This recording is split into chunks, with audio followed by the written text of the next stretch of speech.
Salut, c'est Loïc, je suis ravi de te retrouver aujourd'hui pour cette nouvelle vidéo. Dans cette nouvelle vidéo, on va voir si on peut s'émanciper avec juste un SMIC, si on peut devenir indépendant financièrement, si on est au SMIC. On va détailler tout ça dans cette vidéo. C'est parti!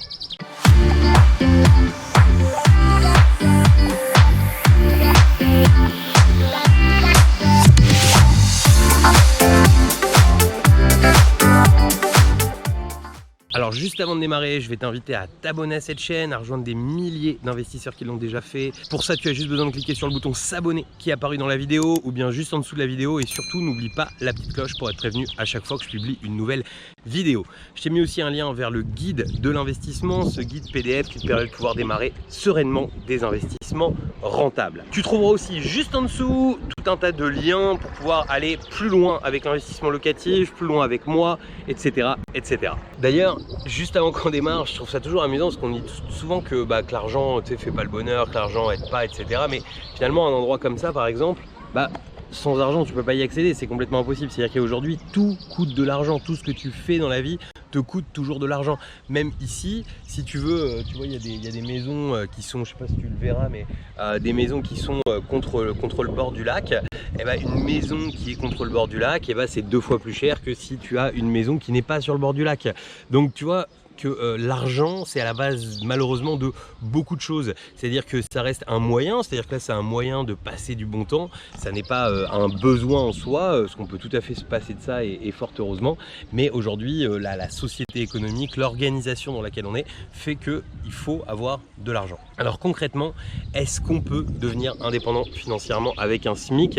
Alors le SMIC, on doit être aux environs de 1200 €, je remettrai exactement le montant, mais on est aux environs de 1200 €. Ça dépend un petit peu de ce qu'on a comme un avantage avec ou pas, mais voilà, on va dire que c'est 1200 €. Est-ce qu'on peut devenir indépendant financièrement avec 1200 €? Est-ce que c'est quelque chose de faisable? Moi, je vais te dire que pour moi, c'est faisable, mais attention, il va falloir faire vraiment attention à comment on organise sa vie à la base. Parce que avec 1200 € par mois, t'as pas 50 cartouches à griller. J'avais déjà parlé, tu sais, du principe un petit peu de voilà, ton taux d'endettement, que c'était un petit peu comme des cartouches d'une arme que tu aurais dans ton chargeur, et que plus tu vas en griller et plus ça va être compliqué. En fait, quand tu es au SMIC, en gros, tu n'as qu'une cartouche avec toi. C'est-à-dire que ta cartouche, c'est une cartouche résidence principale. C'est-à-dire que la banque, elle va avoir vraiment beaucoup de mal à te prêter pour du locatif. Alors évidemment, tout dépend si tu es en couple, si tu es seul, etc. Mais même un couple qui va être à 2 au SMIC, ça va être très compliqué de se faire prêter beaucoup d'argent, par exemple pour un immeuble ou des choses comme ça. Alors tout est toujours faisable avec les bons dossiers, comme on l'explique, il y a toujours des choses à faire, mais ça va pas forcément être la situation la plus simple. Mais on peut, et je vais te donner des exemples plus loin dans cette vidéo. En fait, je vais commencer par donner quelques axes si c'est ton cas, et ensuite je vais te donner des vrais exemples dans la suite de cette vidéo. Ce qu'il faut bien comprendre, c'est que, comme je te disais, tu n'as qu'une cartouche à griller. Donc cette cartouche, il faut pas la griller bêtement. C'est-à-dire que si par exemple tu achètes une résidence principale, ça va être vraiment compliqué, parce que souvent là tu vas être très vite à tes 33% d'endettement, voire même au-dessus. C'est-à-dire que la banque va avoir joué sur une espèce de reste à vivre pour pouvoir te prêter de l'argent. Et là, ça va être compliqué d'aller refaire autre chose en locatif, même en faisant miroiter les futurs loyers. Tout ça, tu risques d'avoir du mal à te faire financer. Alors, je dis pas que c'est pas faisable.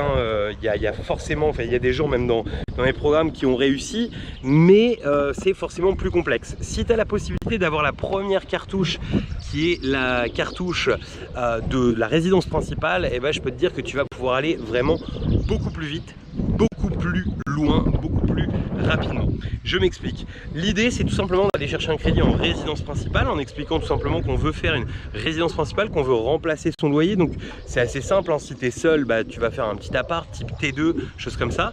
Et si tu es en couple, tu vas plutôt aller chasser un appartement un petit peu plus grand. Mais voilà, en tout cas, ou pourquoi pas un T2, mais si tu es en couple avec enfant, évidemment, ça va être plus compliqué des fois de chasser un T2. Donc concrètement, ce qu'on va faire, c'est qu'on va aller chasser auprès de la banque un crédit pour une résidence principale, et ensuite on va pouvoir faire par exemple une location courte durée qui va être fortement rentable, qui va nous amener réellement du cash et qui va permettre d'augmenter notre capacité d'endettement. Cette première cartouche, elle doit être vraiment très bien faite et souvent j'ai remarqué, j'ai des gens qui me disent ah bah oui mais moi je me formerai mais un petit peu plus tard quand j'aurai un peu plus d'argent parce qu'aujourd'hui c'est pas le moment. Sauf que le problème c'est qu'on a beaucoup de gens après qui rejoignent justement nos programmes à ce moment là parce qu'ils ont fait des erreurs justement sur les premiers. Tu sais, je te parle toujours des cartouches que tu grilles. La problématique c'est si tu as mal grillé une cartouche au départ, eh bien ça complique tout de suite les choses. C'est-à-dire si par exemple tu as mal étudié l'endroit où tu allais faire ce fameux appartement, si tu as mal étudié ce que tu pouvais te permettre de demander à la banque, parce que souvent les banques, surtout quand tu es au SMIC, ils en profitent des fois pour te dire que voilà, il y a ça qui peut être fait mais pas ça, ou ça mais pas ça, et il y a des stratégies pour pouvoir passer au-delà des possibilités d'accord justement que vont avoir certaines banques avec ta situation. Mais tout ça, c'est pas des choses qui s'inventent comme ça en claquant des doigts, c'est des choses qui s'apprennent, c'est des choses sur lesquelles il faut se former.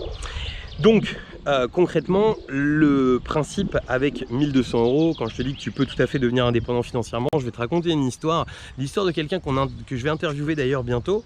C'est quelqu'un en fait, en quelques mots, qui était effectivement au SMIC ou peut-être 50 € au-dessus, mais on est complètement dans la norme, qui s'est vraiment formé comme il faut, qui a mis les bouchées quadruples. Il a réussi en fait en moins de 6 mois à soulever 2 prêts. Alors il n'y a pas de Trafalgar bizarre avec la banque ou autre, non, il a réussi à soulever 2 prêts. Il n'avait pas forcément beaucoup d'épargne, il en avait juste un petit peu, juste histoire de passer pour quelqu'un de carré auprès de la banque.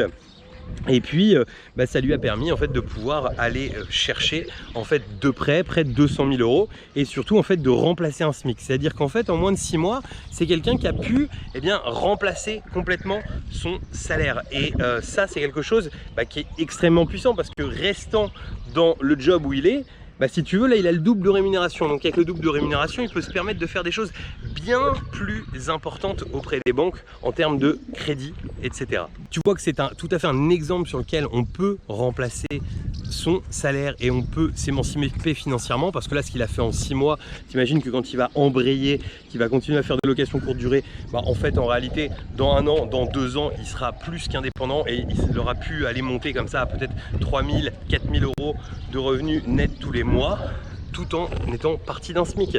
Donc tout est faisable. Par contre, c'est quelqu'un qui s'est formé, qui a fait ce qu'il fallait pour pouvoir embrayer, faire les choses comme il faut dès le départ. Voilà, donc si cette vidéo t'a plu, surtout n'hésite pas à nous mettre le pouce, etc. comme d'habitude. Et pour te remercier d'être resté jusqu'à la fin, je vais te mettre un bonus spécial qui est tout simplement une webconférence qui va t'apprendre à pouvoir vivre de l'immobilier. Je vais te mettre aussi un lien pour pouvoir t'abonner à cette chaîne et un lien vers la playlist Les conseils immobiliers. Je te dis à très bientôt pour de nouvelles vidéos.